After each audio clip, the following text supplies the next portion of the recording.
Praise the Lord. परमेश्वर का धन्यवाद हो कि उसने एक अवसर दिया उसके वचन में से सीखने का।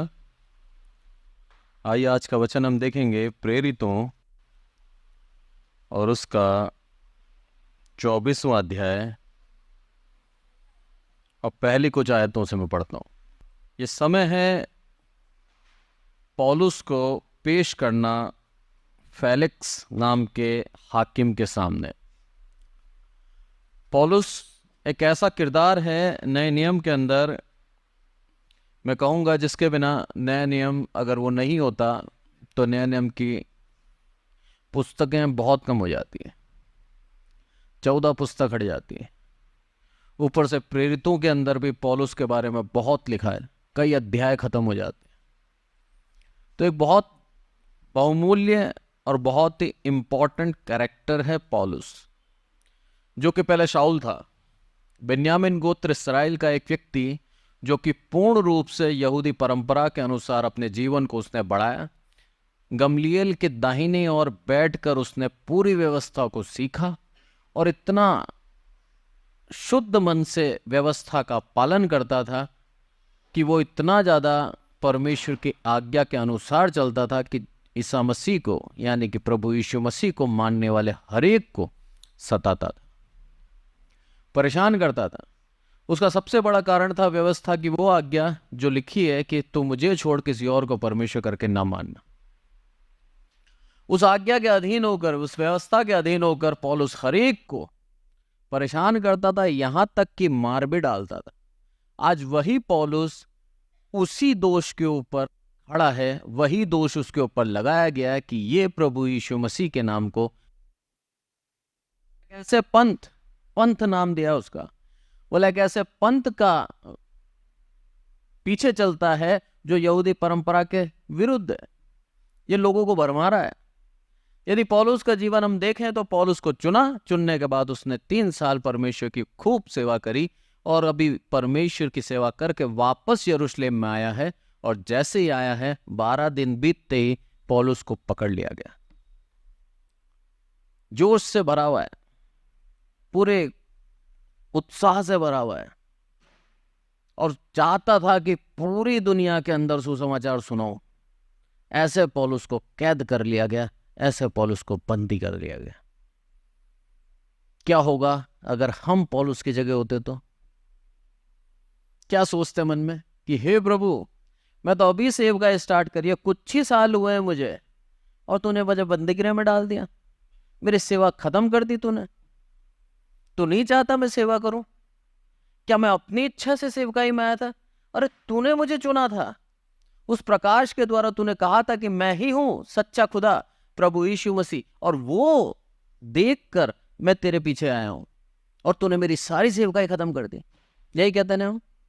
पर सेवकाई खत्म नहीं हुई थी, सेवकाई का स्टार्टिंग पॉइंट वही था। प्रभु यीशु मसीह चाहते थे कि पौलुस बंदीगृह में जाए। अगर पौलुस बंदीगृह में नहीं जाता तो सारी पत्रियां हमें नहीं मिलती, जो कि एक खजाना है। उसके द्वारा हजारों हजार साल तक प्रभु यीशु मसीह का सुसमाचार, सही सुसमाचार फैल रहा है। सही सुसमाचार, विशेष करके वहां भी उस समय भी झूठे अगुवे थे, आज भी झूठे अगुवे भरमार हैं, जो दुनिया की रीति के अनुसार सुसमाचार सुना रहे हैं, व्यक्तिगत रूप से एकदम अलग हैं प्रभु परमेश्वर से। उनका कोई व्यक्तिगत रिश्ता नहीं है प्रभु यीशु मसीह से। वो अपनी इच्छा से और दुनिया क्या सुनना चाहती है वही सुनाते हैं, और खुशी खुशी दुनिया सुनती भी है। एक बच्चा है जो गलतियां करता है, रोज चोरी करता है, उस बच्चे को आप मत डांटो, और मौका दो उसको चोरी करने का, और मौका दो उससे झूठ बोलने का, और बोलो उससे शाबाश बेटा बहुत अच्छा करा तूने, यही है जीवन, दुनिया में रहना है तो ऐसे ही जीना होगा। वो बच्चा आपको बहुत प्यार करेगा, बहुत प्यार करेगा, बोलेगा ये होते हैं अंकल, ये है सच्चे अंकल, मेरे को एकदम सही शिक्षा देते हैं, दुनिया में जीना सिखा रहे हैं मुझे। पर उसका पिता जब उसको गलती पे मारता है तो पिता से बैरी बन जाता है। पौलुस ने साफ आदेश दिया था तीमुथियुस को। यदि 2 तीमुथियुस का 4 अध्याय उसके अंदर देखें हम तो उसके अंदर साफ है, आदेश देता है तीमुथियुस को कि डांट और समझा। डांटना भी है और समझाना भी है। बुजुर्गों को समझा और तेरे से जो छोटे हैं उनको डांट। पर अगुवाई में चलना है सच्ची। आते हो तो ठीक, जाते हो तो ठीक। पॉलिश मस्का मत मारना। वैसे ही चलना है तेरे को जैसा बोला गया है, क्योंकि उसके अंदर साफ साफ लिखा है कि मैं परमेश्वर और प्रभु यीशु मसीह दोनों को गवाह करके बोलता हूं। मैं जो मैं कह रहा हूं उसके गवाह कौन है? प्रभु यीशु मसीह और परमेश्वर। कितनी बड़ी बात है। मुकर नहीं सकता तीमुथियुस कि मुझे बोला नहीं। गवाह खड़े हैं। प्रभु यीशु मसीह बोला, मेरे सामने बोला था। आज जो सच्चे अगुवे हैं उनका गवाह कौन है? प्रभु यीशु मसीह, वो पवित्र आत्मा जिसके द्वारा वो कह रहे हैं। आपको सिखा दिया, उसके बाद यदि आप उन्हीं गलत कामों में चल रहे हैं, उन्हीं गलत शिक्षाओं में अपने जीवन को चला रहे हैं, तो 100% जान लेना आप दोषी हैं। क्योंकि दोषी ठहराएगा कौन? प्रभु यीशु मसीह। और वो आत्मा, जो पवित्र आत्मा जो आप हमारे अंदर है, वही दोषी ठहराएगा। बोला मैं खड़ा था उस समय, विद्यमान था, इसने सिखाया था, ये सीखा नहीं। और दोषी एक बार ठहरा दिया तो न्याय के सामने से हमें उल्टे हाथ में भेज दिया जाएगा। हम सीधे हाथ के बागी नहीं होंगे, नरक की तरफ डाल दिया जाएगा। सीधे हाथ वाले सब स्वर्ग में जाएंगे। तो जब अगुआ कहता है परमेश्वर के वचन के अधीन, परमेश्वर के वचन के अधीन होकर जब वो कहता है, तो उसका गवाह कौन है? प्रभु यीशु मसीह। अब हमारे को कोई चॉइस नहीं है कि हम बच जाएं, क्योंकि हमारा गवाह प्रभु यीशु मसीह। यहां पर भी पौलुस को पकड़ लिया गया और पकड़ने के बाद आगे से आगे उसे भेजा जा रहा है। उसके पीछे कारण था। फेलिक्स के सामने भेजा है। अभी पौलुस को चुना था, उसकी अगुवाई इसीलिए हुई थी कि तू अन्य जातियों को, यहूदियों को और हाकिमों को सुसमाचार सुने। उसकी अगुवाई ये थी। अब हाकिमों को सुनाना है तो हाकिमों के सामने जाना पड़ेगा। और कौन हाकिम अपने सामने बुलाएगा? एक दोषी का न्याय करने के लिए वो न्यायासन पे बैठा है, और वो दोषी के रूप में परमेश्वर ने उसको रखा, प्रभु यीशु मसीह ने रखा। और उसका दोष जो था वो प्रभु यीशु मसीह के वचन वो बताता रहा, एक बार भी नहीं चूका। और लोग बात सुनते थे पर उसके ऊपर दंड की आज्ञा नहीं दे पा रहे थे, आगे भेज देते थे, भला वहां जा। हमारे वचन मुंह के, भले ही हाकिम हो या कोई भी हो, मेरे प्रभु यीशु मसीह के हाथ में है। चाहकर भी दंड नहीं दे पाए। ये फेलिक्स के सामने आने से पहले इसका षड्यंत्र रचाया था कि पौलुस को पूर्ण रूप से मार डालेंगे, खत्म कर देंगे। 23 प्रेरित हो 23 और उसका 12वीं आयत जब मैं पढ़ता हूं, उसके अंदर क्या लिखा है? जब दिन हुआ तो यहूदियों ने षड्यंत्र रचा और शपथ खाई कि जब तक हम पौलुस को ना मार डालें तब तक खाएं या पिएं तो हम पर धिक्कार। कितना ज्यादा क्रोध था सोचो पौलुस के पास। इसी कारण से प्रभु यीशु मसीह ने पौलुस को जेल में डाला। उसको मालूम था ये बाहर घूमेगा ने, इसको लोग पकड़ के मार डाल देंगे। बोला यहूदी इसके विरोध में हो चुके हैं। ये वही यहूदी है जो प्रभु यीशु मसीह के विरोध में थे किसी समय, और प्रभु यीशु मसीह को सलीब पे चढ़ा दिया। प्रभु यीशु मसीह जानते ये पौलुस को भी मार देंगे। और अंत में पौलुस के साथ हुआ भी यही। उसको दंड दिया गया, कैसर ने उसको दंड दिया, उसका सर काट डाला जाए।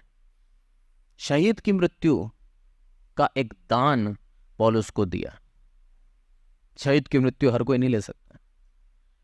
हम कितने भी धर्मी बन जाएं, हम कितने भी बाइबल पढ़ लें, हम कितनी भी भक्ति का दावा कर लें, पर परमेश्वर का दया है, वो जिसको चुनता है उसी को शहीद की मृत्यु देता है, हर किसी को नहीं देता। गिने हुए हैं, ये प्रकाशित वाक्य में साफ लिखा है, गिनती हो चुकी है शहीदों की। वो जब तक पूरी नहीं होगी तब तक प्रभु यीशु मसीह दोबारा नहीं आएगा। शहीद, ये उसका प्रेम है, क्योंकि वो चाहता है कि हम उसके नाम से शहीद हो जाएं तो हमको एक सिंहासन दे दे। और पहला पुनरुत्थान शहीदों का होगा, दूसरे पुनरुत्थान में बाकी जी उठेंगे। और पहले और दूसरे पुनरुत्थान में 1000 साल का गैप है। 1000 साल राज्य करेंगे ये शहीद प्रभु यीशु मसीह के साथ इसी धरती पर। और जितने भी लोग हैं उस समय होंगे वो सब प्रभु यीशु मसीह के अधीन हो जाएंगे। जो वचन कहा गया है, हर एक जीभ मेरा अंगीकार करेगी, हर एक घुटना मेरे सामने टिकेगा, वो होगा। यह है परमेश्वर की सत्य है। जो कह दिया वो होगा, उसको करना है, उसका समय नियुक्त कर रखा है, उसी समय वो करेगा। आपके जीवन में आशीष देनी है, उसका समय उसने नियुक्त कर रखा है, उसी समय वो देगा। बस विश्वास योग्यता के साथ चलते जाएं। पौलुस कितना धर्मी था कि उसके जीवन में परेशानी आ रही थी, मुसीबत आ रही थी, उसको मारा जा रहा था, कैद में डाला जा रहा था, उसके बावजूद भी उसके मुंह से हे प्रभु तेरा धन्यवाद हो, प्रभु के नाम की स्तुति हो, प्रभु तू महान है। उस विपरीत परिस्थिति में भी उसके मुख से प्रभु की निंदा कभी नहीं हुई, सिर्फ और सिर्फ प्रभु की बड़ाई और प्रभु की उपासना उसके मुख से होती रही। यह है सच्चाई, क्योंकि वो जानता था जो मेरे जीवन में हो रहा है वो मेरे भलाई के लिए हो रहा है, मेरा प्रभु मेरे साथ है। हर एक मसीह को आज जान लेना है कि जो कुछ उसके जीवन में हो रहा है, भले अच्छा हो रहा है, बुरा हो रहा है, बीमारी है, तंगाई है, पैसों की कुछ भी है, कर्जा है, हर एक चीज परमेश्वर की तरफ से उसके ऊपर एक दया है। वो चाहता है आत्मिक रूप से बढ़ता जाए। इन परेशानियों के कारण ये मेरे साथ जुड़ा रहे, और जब ये परेशानी आती है तब आप देख लेना आप आत्मिक उन्नति करते हो, आपकी आत्मिक उन्नति होती है। पौलुस यहां पर पूर्ण रूप से उसका षड्यंत्र रचा लिया गया कि इसको मार डालेंगे। उसका जैसे ही पता लगा, उसका एक मित्र भाग के गया, उसको बताता है, और 20वीं आयत क्या पढ़ता हूं, उसने कहा यहूदियों ने षड्यंत्र रचा है कि तुझसे विनती करें कि कल पौलुस को महासभा में लाए, मानो वे और ठीक से उसकी जांच करना चाहते हो। एक षड्यंत्र रचा साहब, बोले इसको महासभा में लेके आओ और रास्ते में मार देंगे। क्या दिमाग लगाया, बोला जब तक कैद में तब तक नहीं मार पाएंगे, पर इसको हम क्या करें, रास्ते में जैसे ही निकलेगा मार डालेंगे। ये होती है घात, पहले से प्लानिंग करना और घात करना, इसको खत्म करना है। प्रभु नहीं चाहता कि आज हम घात में लगे रहें। लिखा है साफ साफ, घात में नहीं रहना। हमें पूर्ण रूप से प्रभु की इच्छा पे चलना है। दुख आएगा, 100% दुख आएगा, उस दुख पे विश्वास योग्य बने रहना है। तीमुथियुस को साफ बोलता है, बोला दुख उठा सावधानी से जाए और अपने जीवन को चलाता रहे। उसके बावजूद भी तीमुथियुस की मृत्यु कैसी हुई मालूम है आपको? उसको मार मार के मार डाला और उसके शव को खदेड़ा है। एक जवान युवक जो प्रभु यीशु मसीह के सुसमाचार को पवित्रता से सुना रहा था, जो प्रभु यीशु मसीह की सच्चाई को दुनिया को बता रहा था, उसको मार मार के मार डाला गया। तब भी विश्वास योग्य रहा कि मेरा प्रभु महान है, मेरा प्रभु सच्चा है, मेरा प्रभु उद्धार करता है। ये थी सच्चाई। यही सच्चाई पौलुस के अंदर थी। उसको मालूम था 100% जो मेरे साथ हो रहा है वो मेरे प्रभु की योजना है, और वो जानता था कि प्रभु की योजना मेरे लिए भले की है, बुरे की नहीं है। आगे जब हम पढ़ते हैं तो क्या लिखता है यहाँ पर कि 22वीं आयत बोलता है, तब पलटन के सरदार ने जवान को यह आज्ञा देकर विदा किया, किसी से ना कहना कि तूने मुझको ये बातें बताई हैं। उसके जैसे ही बात पता लगी उसने बोल दिया अब मैं देख लूंगा, और उसने पौलुस को बचाया, उसको फेलिक्स के पास लेके गया। पर उससे पहले हम देखते हैं ये कारण। 22वें अध्याय प्रेरितों जब हम पढ़ते हैं यहाँ पर क्या लिखता है, मैं यहूदी मनुष्य हूं जो किलिकिया के तिरतुस में जन्मा, परंतु इस नगर में गमलीएल के पांव के पास बैठकर पढ़ाया गया, बाप दादों की व्यवस्था की ठीक रीति से सिखाया गया, और परमेश्वर के लिए ऐसी धुन लगाया था जैसा तुम आज सब लगाए हो। मैंने पुरुष स्त्री दोनों को बांध बांध कर बंदीगृह में डालकर इस पंथ को यहां तक सताया कि उसे मरवा डाला। इस बात के लिए महायाजक और सब पुण्य गवाह हैं कि उनमें मैं भाइयों के नाम चिट्ठियां लेकर दमिश्क को चला जा रहा था कि जो वहां हो उन्हें भी दंड दिलाने के लिए बांध कर यरूशलेम लाऊं। ये था पौलुस। क्या था पौलुस? दिखा रहा है, गवाही दे रहा है, यहूदियों को बता रहा है, बोला मैं भी ऐसे ही था जैसे तुम हो, मैं तुमसे द्वेष नहीं रखता, मैं तुमसे घृणा नहीं रखता। बोला पहले मैं भी ऐसा ही था, पर आज मैं बदल गया हूं उस प्रभु यीशु मसीह की प्रकाश के द्वारा, उस प्रभु यीशु मसीह के दर्शन के द्वारा आज मैं बदल गया हूं। और मैंने जान लिया है कि सच्चा खुदा प्रभु यीशु मसीह है, वो उद्धार का द्वार है। बोला इसीलिए मैं उसके पीछे चलता हूं। यही कारण है आज हर एक मसीह को प्रभु यीशु मसीह के पीछे चलना चाहिए, क्योंकि उद्धार उसी से है, उसके द्वारा ही हम स्वर्ग राज्य जा सकते हैं। वही हमें परमेश्वर के सामने पवित्र और निर्दोष करके खड़ा करेगा। उससे पहले हमें उसकी आज्ञाओं को मानना होगा। यहां पर जब हम देखते हैं आगे तो क्या लिखा है, दोबारा इसमें जाएंगे प्रेरितों और उसका पहली आयत पढ़ता हूं मैं 24 का। 5 दिन के बाद हनन्याह महायाजक के कई पुरनिये तिरतुलुस नामक किसी वकील के पास वकील को साथ लेकर आया। उन्होंने हाकिम के सामने पौलुस पर नालिश की। जब वह बुलाया गया तो तिरतुलुस ने उस पर दोष लगाकर कहने लगा, हे महामहिम फेलिक्स, तेरे द्वारा हम में बड़ा कुशल होता है और तेरे प्रबंध से इस जाति के लिए अनेक बुराइयां सुधरती जाती है। इसको हम हर जगह और हर प्रकार से धन्यवाद के साथ मानते हैं। किस तरह से पौलुस के साथ बात कर रहे हो, है ना। परंतु इसलिए कि तुझे दुख नहीं देना चाहता, मैं तुझसे विनती करता हूं कि कृपा करके हमारी 2 बातें सुन ले, क्योंकि हमने इस मनुष्य को उपद्रवी और जगत के सारे यहूदियों में बलवा करने वाला नासरी के कुपंथ को का मुखिया पाया है। क्या दोष लगाया? बोला सारे यहूदियों के अंदर ये क्या कर रहा है? बलवा कर रहा है साहब, उपद्रव मचा रहा है। और वो जो यीशु नासरी था उसके कुपंथ का मुखिया है। पंथ को कुपंथ कर दिया। बोला उसका मुखिया है ये है इसका दोष। जब पौलुस उसको उत्तर देता है तो क्या बोलता है कि जब हाकिम ने पौलुस को बोलने का संकेत किया तो उसने उत्तर दिया, मैं ये जानकर कि तू बहुत वर्षों से इस जाति का न्याय कर रहा है, आनंद से अपना प्रत्युत्तर देता हूं। तू आप जान सकता है कि जब से मैं यरूशलेम में आराधना करने आया, मुझे 12 दिन के ऊपर नहीं हुए। उन्होंने मुझे ना मंदिर में, ना आराधनालय में, ना नगर में किसी से विवाद करते या भीड़ लगाते पाया, और ना तो इन बातों को जिनको वह अब मुझ पर दोष लगाते हैं मेरे सामने सच प्रमाणित कर सकते हैं। बोलता है साफ साफ, भला मेरे को दोष लगा रहे हैं ना जो, उसका सच प्रमाण करके बता दो। क्या परमेश्वर की दया है पौलुस के बाद। 1% डर नहीं लगता है इन बातों से। जब वो कह रहा है, वो जानता है, साफ साफ कह रहा है, बोला मैं जानता हूं कई वर्षों से तू क्या कर रहा है? न्याय कर रहा है, तू न्यायी है।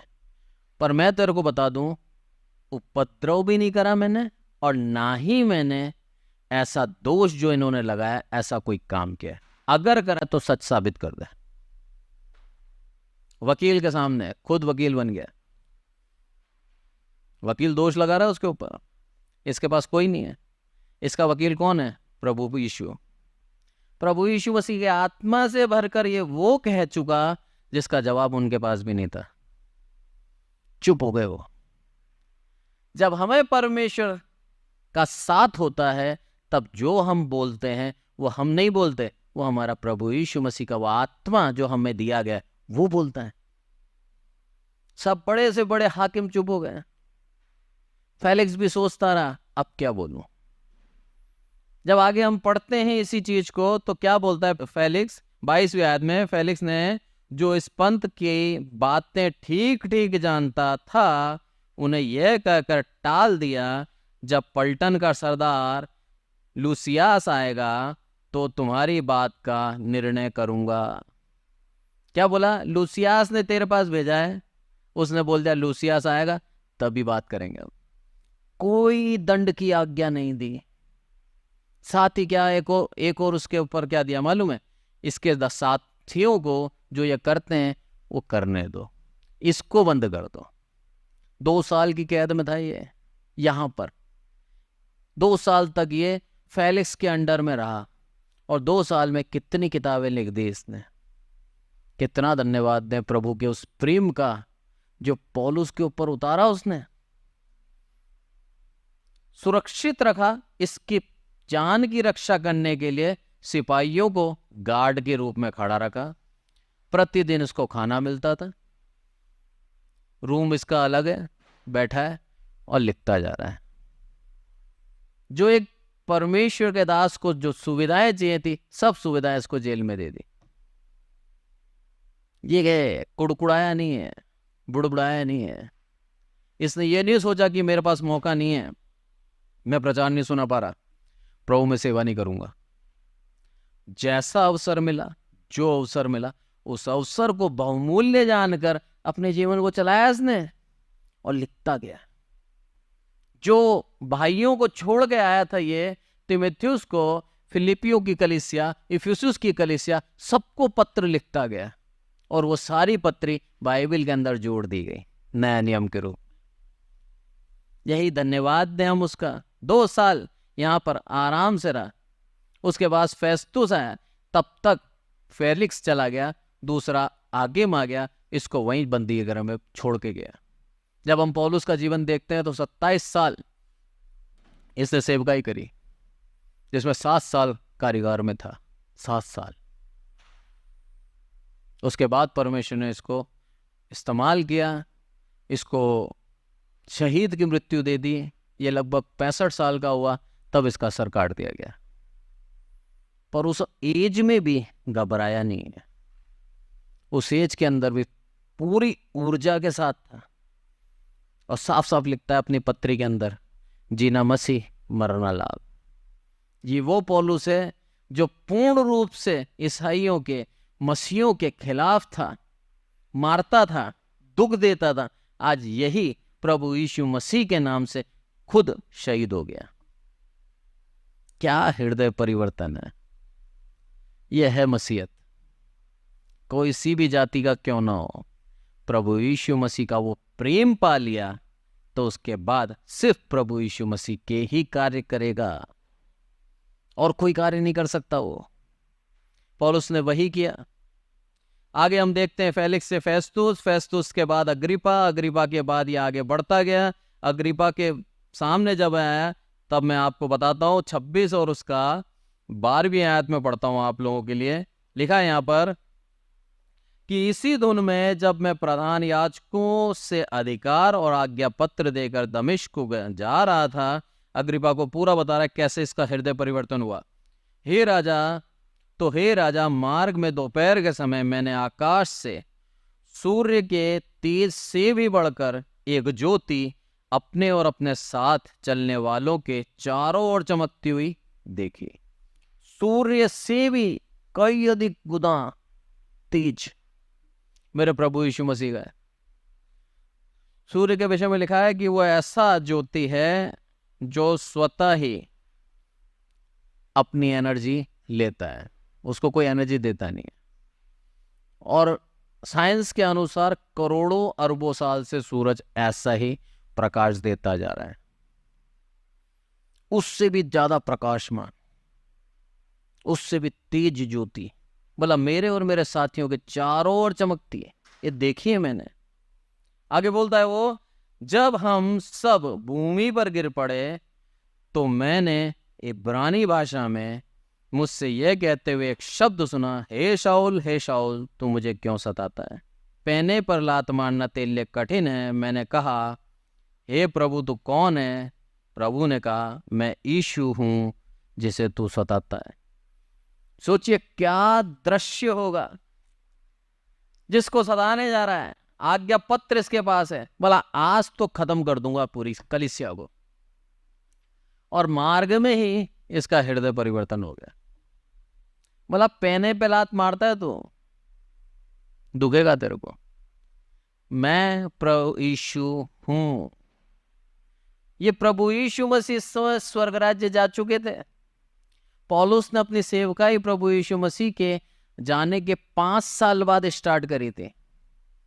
और यहां पर प्रभु यीशु मसीह ने साबित कर दिया वो स्वर्ग में भी है, पृथ्वी पर भी है, सर्वव्यापी है। वो एक समय पर सारी जगह पे उपस्थित होने की शक्ति मेरा प्रभु रखता है। हम चुप नहीं सकते। स्वर्ग में भी, पृथ्वी पर भी। और पृथ्वी पर पौलुस को दर्शन देकर क्या बोलता है? तू मुझे क्यों सताता है? प्रभु इसको मार सकता था ना, आराम से मार सकता था। करना क्या था पौलुस के लिए? 1-2 मिनट के लिए सांस रोकनी थी, पौलुस मर जाता। पर जानता था पौलुस का भविष्य क्या है। उसे मालूम था ये शाऊल जब हृदय परिवर्तन होगा, इसको सच्चाई पता लगेगी कि सच में प्रभु यीशु मसीह ही सच्चा खुदा है, ये मेरे लिए अपने जीवन को दे देगा। और दे दिया पूर्ण रूप से। उसके बाद से एक बार भी यहूदी परंपरा की तरफ मुड़ के नहीं देखा। सबसे बड़ी बात, जैसे ही मसीह में आया, उस दिन का दिन है, मृत्यु के दिन तक मसीह में ही रहा। एक भी परंपरा का पालन नहीं किया। यह है सच्चाई। यदि हम आए तो पूरा आए, नहीं तो ना आए। इधर भी पाओ, इधर भी पाओ, यहां के भी लाभ ले लो, यहां के भी लाभ ले लो। मेरा प्रभु नहीं चाहता, कभी भी नहीं, पुराने जीवन के अंदर मुड़ के नहीं देखा। नौकरी जिसके द्वारा आज हम सब अपने जीवन को चलाते हैं, नौकरी छोड़ दी। एक पल नहीं सोचा उसने कि मैं क्या खाऊंगा, एक पल नहीं सोचा। शादी करना चाहा ही नहीं, अविवाहित रहा। अपनी देह को पवित्र रखा, सबसे बड़ी बात। अविवाहित होने के बाद व्यभिचार नहीं करा, पवित्र रखा। उसकी धुन थी कि मेरा प्रभु यीशु मसीह का सुसमाचार मैं अन्य जातियों में फैलाऊं। ये धुन थी उसके अंदर। और उसी की धुन के कारण आज सारे मसीह जिंदा हैं। सारे अन्य जाति जो मसीह में आए हैं, वो पौलुस की उस धुन के द्वारा है। अगर उसमें धुन नहीं होती तो हमारा क्या होता? कितना धन्यवाद दें हम इस पौलुस को। उस समय भी, आज तक भी, और प्रभु यीशु मसीह के आगमन तक प्रभु यीशु मसीह को जितने भी लोग जानेंगे, पौलुस के सुसमाचार के अनुसार जानेंगे। ये दान दे दिया प्रभु ने इसको, भला ले ले, तुझे मैंने चुन लिया। ये है उसका चुनना। और उसके बाद उसका जीवन बहुत लग्जरी नहीं हुआ, उसका जीवन कांटों से भर गया, दुखों से भर गया। और उन सारे दुख में भी पौलुस ईमानदार है। मेरा प्रभु मेरे साथ है, बहुत है मेरे लिए। अरे दुख की रोटी भी खुशी की रोटी लगती है मुझे, क्योंकि मेरा प्रभु मेरे साथ है। यह है सच्चाई। उस सच्चाई के साथ अपने जीवन को चलाता रहा। उसने सोचा ही नहीं मेरे को कुछ मिले या ना मिले। अग्रिपा को बता रहा है, राजा को बोल रहा है ऐसा ऐसा हुआ। आगे बोलता है, परंतु तू उठ और अपने पांवों पर खड़ा हो, क्योंकि मैंने तुझे इसीलिए दर्शन दिया है कि तुझे इन बातों का भी सेवक और गवाह ठहराऊं जो तूने देखी हैं, और उनको भी जिनके लिए मैं तुझे दर्शन दूंगा। बोला देखिए और तू उनको बता, गवाह है तू। और वो गवाह के रूप में उसने सबको बताया भी कि सच्चा खुदा प्रभु यीशु मसीह है। मान लो और उद्धार पालो। बहुत सिंपल फंडा है। क्रिश्चियनिटी के अंदर कोई आडंबर नहीं है। क्रिश्चियनिटी के अंदर कोई रीति रिवाज नहीं है, रूढ़िवाद नहीं है कि वो सारे नियम करने पड़ेंगे तब आपको उद्धार मिलेगा। ऐसा कुछ नहीं है। बहुत सिंपल है। प्रभु यीशु मसीह को उद्धारकर्ता करके ग्रहण करें, समाज के सामने बपतिस्मा लें और अपने जीवन को पूर्ण रूप से पवित्रता के साथ चलाएं। आपका उद्धार आपके पास सुरक्षित है। पर बपतिस्मा लेने के बाद आप पाप में लगे हुए हो। प्रभु आपको मौका तो देगा सुधरने का, पर आपका उद्धार छीन लेगा। रक्षा करनी हमें उस उद्धार की। ये उद्धार अनमोल है। जैसे कि हम हीरे की रक्षा करते हैं, सोने की रक्षा करते हैं, कहीं जाने से पहले लॉकर में बंद करके जाते हैं, पर हम उद्धार को यूं ही छोड़ देते हैं। सबसे ज्यादा शैतान बहकाता ईसाइयों को है, अन्य जाति को नहीं बहकाता। ईसाइयों को बहकाएगा वो। उसका कारण है बोला ये सही मार्ग पे चल रहे हैं, इनको मार्ग से हटाना है, नहीं तो उद्धार पालेंगे। बोला तो अन्य जाति है, पहले ही भटक रहे हैं, भटकने दो इनको। हमारे ऊपर उद्धार हो गया, हमारे ऊपर वो परमेश्वर की दया हो गई, हम अन्य जाति में से प्रभु यीशु मसीह की प्रजा में जुड़ गए, तो हम उस चीज को, उस दया को बहुमूल्य जानकर हम वैसे ही चलते रहे। हम क्यों दोबारा वापस चले जाते हैं? वो हम इसलिए चले जाते हैं क्योंकि कनेक्शन दिल से नहीं हुआ था, कनेक्शन यहां से हुआ था। लिखा है ना वचन में, होठों से तो मेरा नाम लेते हैं पर दिल से बहुत दूर है। और मेरा प्रभु यीशु मसीह दिलों को जांचता है। होठ से बोलो ना बोलो कोई फर्क नहीं पड़ता। हाँ, पर अंगीकार जब करना है तब मुंह से बोलना है। तब आपको चॉइस नहीं है कि मन में अंगीकार करेंगे, तब मुंह से बोलना है। एक जगह प्रेयर के लिए जाते हैं हम, मैं बताता हूँ आपको। बपतिस्मे की बात हुई, 28 साल से सुसमाचार सुन रहे हैं, बपतिस्मा नहीं लिया अभी तक। मैंने उनसे बोला बपतिस्मा ले लो। बोला घर के अंदर टब वब लिया है, घर में ही ले लेंगे, चर्च में सबके सामने कैसे जाएंगे। मैं सोचता रह गया, अभी ये जोमेटो पे ये सुविधा उपलब्ध नहीं हुई है ना, अभी आई नहीं है स्विगी वगैरह पे कि बपतिस्मा घर पे ले लिया जाए। क्या बोलोगे आप इसको? किसी को पता नहीं लगना चाहिए, चुपके से हो जाए, चुपके से आशीष ले लें, चुपके से उद्धार ले लें। ऐसे व्यक्ति प्रभु को नहीं पसंद। प्रभु चुपके से नहीं मरा था, कालवरी पे चढ़ा था, पहाड़ के ऊपर उसको बलिदान किया था, पहाड़ पे सलीब पे चढ़ाया था, दिखाया जमाने को यह है प्रभु यीशु मसीह। चुपके से मार सकते थे ना उसको, नहीं मारा। उनकी उस दंड के अंदर भी प्रचार कराया उन्होंने कि ये है यहूदियों का राजा प्रभु यीशु मसीह। इसीलिए वो चाहता है, जब मैंने बलिदान दिया चुपके नहीं दिया, सबके सामने दिया।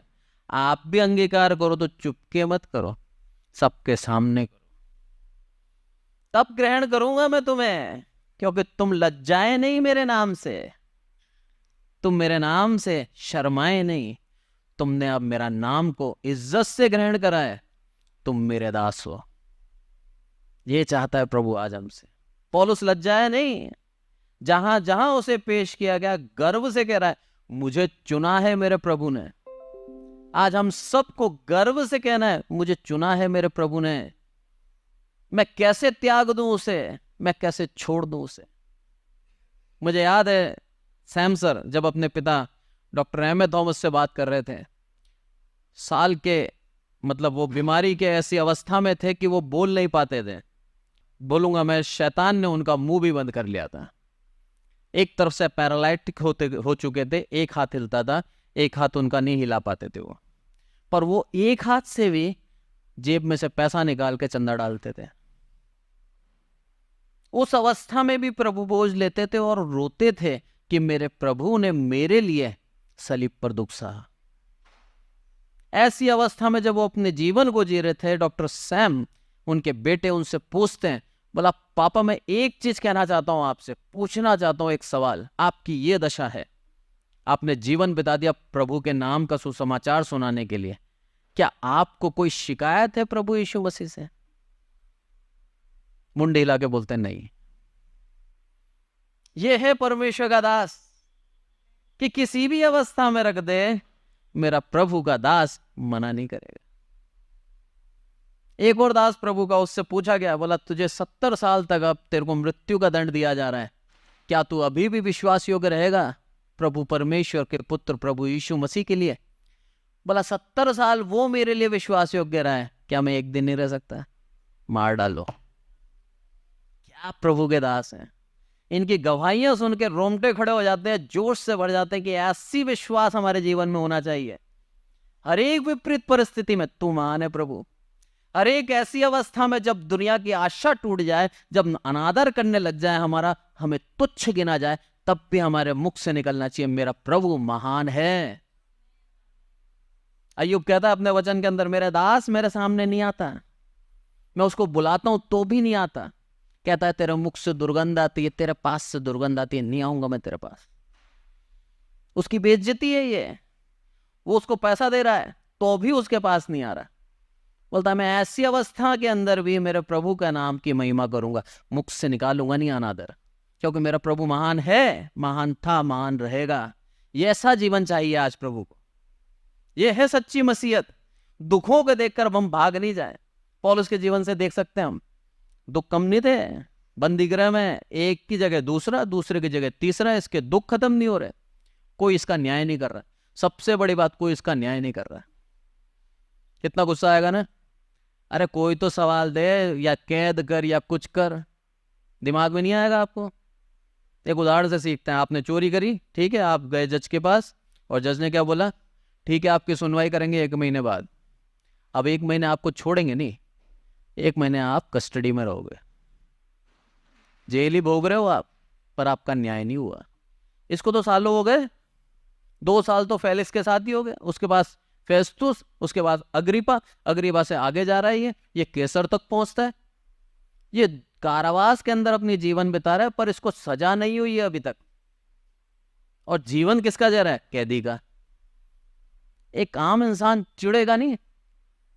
अरे जो भी सजा देनी है दे दे, पर खत्म कर इस कहानी को। पर उसके बावजूद भी आनंद के साथ अपने प्रभु यीशु मसीह की कथा सुना रहा है। बोला मेरे प्रभु ने मुझे चुना है, मेरा प्रभु मेरे साथ है, मैं नहीं छोड़ूंगा उसको। ले जा और जुगे, वहां भी इसी जोश के साथ बताऊंगा मेरा प्रभु मेरे साथ है। ये है सच्चाई, ये है मसीह का प्रेम जो लिखा है तुम्हारी सोच के बाहर है। उसकी गहराई, उसकी ऊंचाई, उसकी चौड़ाई, उसकी लंबाई तुम्हारी सोच के बाहर है। कोई सोच सकता है कि प्रभु यीशु मसीह का प्रेम था उसको कैद में डाल देना? कोई सोच सकता था क्या? नहीं सोच सकता, पर उसका प्रेम था ये। जब हम लास्ट में देखते हैं यहां पर प्रेरितों, और इसी में रहेंगे हम, पौलुस द्वारा अन्य जातियों का प्रचार का आरंभ 13 और उसका 37वीं आयत पढ़ता हूं मैं। उसके अंदर क्या लिखा है? क्योंकि प्रभु ने हमें ये आज्ञा दी है, मैंने तुझे अन्य जातियों के लिए ज्योति ठहराया है, ताकि तू पृथ्वी की छोर तक उद्धार का द्वार हो। क्या प्रभु की दया हो गई पौलुस के ऊपर। तू उद्धार का द्वार हो, जबकि उद्धार का द्वार कौन है? प्रभु यीशु मसीह। फिर दोबारा पढ़ता हूं मैं, मैंने तुझे अन्य जातियों के लिए ज्योति ठहराया है, ताकि तू पृथ्वी की छोर तक उद्धार का द्वार हो। परमेश्वर का धन्यवाद हो उसकी दया का जो हम पर कर देता है। आज जितने भी अन्य जाति हैं, जितने भी, हर एक के लिए पौलुस को एक उद्धार का द्वार ठहरा दिया। और जैसे ही हम प्रभु की प्रजा में आ जाते हैं, वैसे ही हम अब्राहम के संतान बन जाते हैं, जो विश्वास के द्वारा है। और जैसे हम उसके संतान बन जाते हैं, हम उसकी वाचा के अधीन हो जाते हैं। बहुत ही सिंपल कैलकुलेशन है प्रभु यीशु मसीह की, बहुत कठिन नहीं है। उसने वाचा दी थी, उस वाचा के अंदर आशीष थी, उस वाचा के अंदर स्वर्ग राज्य देने का वादा था, उस वाचा के अंदर प्रभु यीशु मसीह अगुवाई करेगा, उस वाचा के अंदर सब कुछ था। उस वाचा के अधीन कर दिया हम अन्य जातियों को। उद्धार का द्वार पौलुस को कर दिया। और जैसे ही हम उस वाचा के अधीन हो जाते हैं, हम अब्राहम के संतान के अधीन हो जाते हैं और परमेश्वर के उस वाचा के अधीन हो जाते हैं। पिता, पुत्र और पवित्र आत्मा एक है। आज के वचन के द्वारा प्रभु हम सबको आशीषित करें और हम ऐसे विश्वासी बने जो सिर्फ सुख में प्रभु का नाम ना ले, दुख में भी उसका नाम विश्वास योग्यता के साथ अपने जीवन में बनाए रखें। क्योंकि पौलुस से बड़ा दुख मैं नहीं समझता किसी ने सहा होगा। प्रभु यीशु मसीह के बाद दूसरा था ये जिसने उसी लेवल का दुख सहा है। प्रभु यीशु मसीह ने ज्यादा सहा है, पौलुस ने भी कम नहीं सहा। पर प्रभु यीशु मसीह के नाम का इनकार इसके मुख से कभी नहीं हुआ।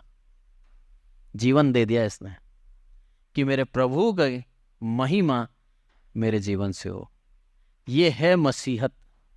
इसके पीछे चलें ईमानदारी से, आपके जीवन को प्रभु आशीषित कर देगा। आपकी पीढ़ियां तर जाएंगी, आपकी पीढ़ियों तक वो आपकी उस वाचा को जिसके अधीन आपको कराए वो वफादार रहेगा, वो विश्वास योग्य रहेगा। यह है सच्चाई। आइए प्रार्थना करें। हे हमारे प्रभु, हम सबको संभाल कर रखते हैं, इसलिए आपका धन्यवाद मेरे प्रभु। सारी आदर महिमा आपको देते हैं मेरे प्रभु। विश्वास करते हैं मेरे प्रभु कि आपने ये वचन जितनों ने सुना है मेरे प्रभु, हर एक के दिल में कार्य करे। हर एक मेरे प्रभु आपके लिए अपने जीवन को तैयार रखें कि सताव आए, दुख आए, मुसीबत आए, आपके लिए ही अपने जीवन को ऐसे ही चलाता रहे और अपने मुख से सिर्फ और सिर्फ आपका धन्यवाद करें, आपके लिए अपने जीवन को जिए मेरे प्रभु। आदरमान देते हैं यहाँ पर उपस्थित हर एक विश्वासी के लिए कि मेरे प्रभु इन लोगों को आपने चुना, इनके ऊपर दया हुई मेरे प्रभु। ऐसे ही दया अभी भी संसार के अंदर कई ऐसे हैं मेरे प्रभु जो आपके नाम को सिर्फ सुना है, अंगीकार नहीं किया, अपने पापों का पश्चाताप नहीं किया और उद्धार के करीब नहीं आए मेरे प्रभु। प्रार्थना करते हैं मेरे प्रभु उन लोगों के लिए कि वो भी अपने पापों का पश्चाताप करके प्रभु यीशु मसीह को ग्रहण करके स्वर्ग राज्य के योग्य हों मेरे प्रभु। विशेष करके प्रार्थना करते हैं जितने भी ऑनलाइन सुन रहे हैं मेरे प्रभु, हर एक को आपकी आत्मा से भरना मेरे प्रभु, और मेरे प्रभु अपने जीवन को इसी तरह से चलाने वाले एक सच्चे मसीह बने, और मेरे प्रभु हर एक समय आपके नाम की महिमा उनके मुख से हो। आदरमान देते हैं मेरे प्रभु आपके इस वचन का, इस वचन के द्वारा हजारों लाखों लोग मेरे प्रभु उद्धार पाए मेरे प्रभु। सारी आदर महिमा आपको देते हैं मेरे प्रभु। हम घटें आप बढ़े, प्रभु यीशु मसीह के नाम से मांगते हैं, आमीन।